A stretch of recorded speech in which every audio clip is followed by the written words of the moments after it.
We've used artificial intelligence to put together a portfolio of information that you will receive during this broadcast. We all know that KASPA's the fastest coin around. Everybody understands that Ghost DAG is a far superior technology to blockchain or even block DAG. What's concealed behind the curtain, and in my opinion, makes KASPA the most bullish coin on the market, is the power players that have been pulling the strings behind the scenes, funding KASPA since its inception. You, the viewer, can help get this exclusive content out to the masses by smashing the like button and sharing this video anywhere that you can on the line. We'll put links in the description to every screenshot we use so you can go through the articles entirely while doing your own research at home. Name's Jesse, professional poker player and mathematician. The first key player at hand is Yes Capital.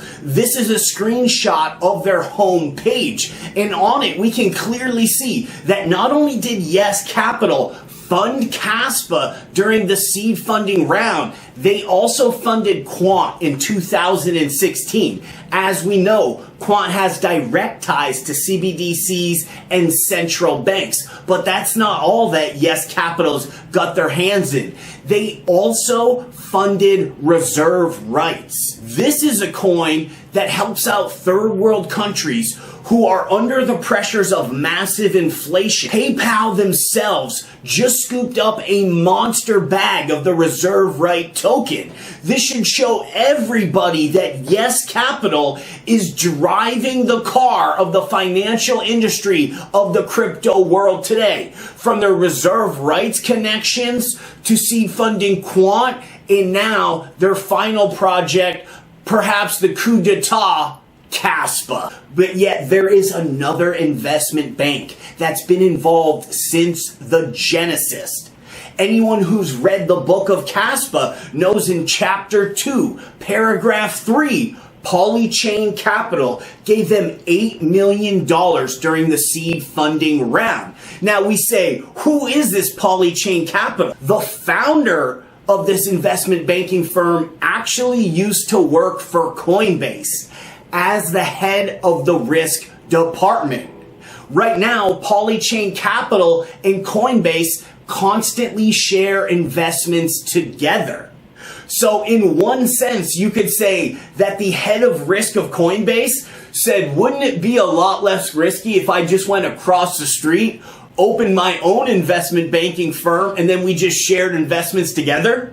That'd take a heck of a lot of risk away from Coinbase. This is where KASPA gets their secondary power player, their keys to the world financial market. This also answers the question why CoinMarketCap will never correctly rank KASPA. CoinMarketCap's owned by Binance, Coinbase's #1 competition.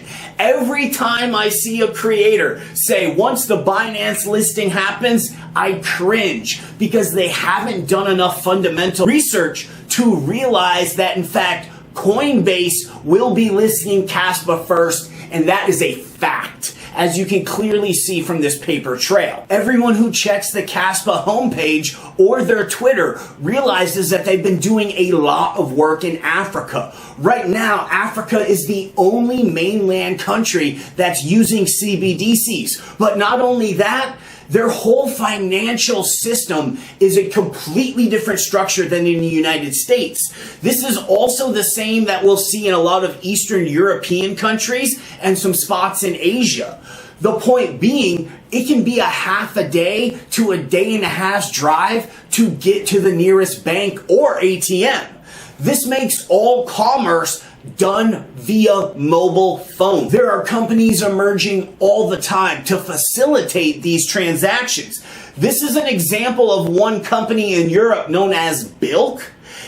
Bilk in the year 2021 is doing just under $1 billion. Upon KASPA's inception, it was literally designed to become a cell phone payment app. Hence the silver of crypto, the payment system.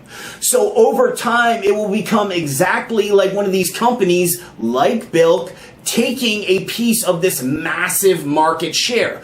By the year 2030, they're expecting that this is going to be as big as a $12 trillion market.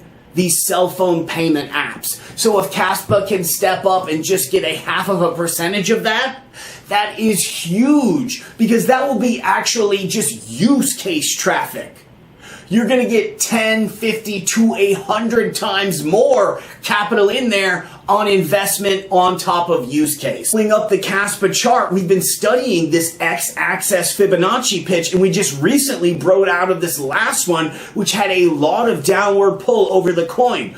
We are reaching the final X-axis pitch, and right now we are still above the April high, the lip of the cup, at around 38 tenths of a penny. There's a chance that we will break free from this final X-axis descending within this week. In the worst case scenario, it could pull us back down to around 36 before finally this rising trend line takes hold of it, and then we begin our ascent, finishing the handle of this cup before we get our massive breakout.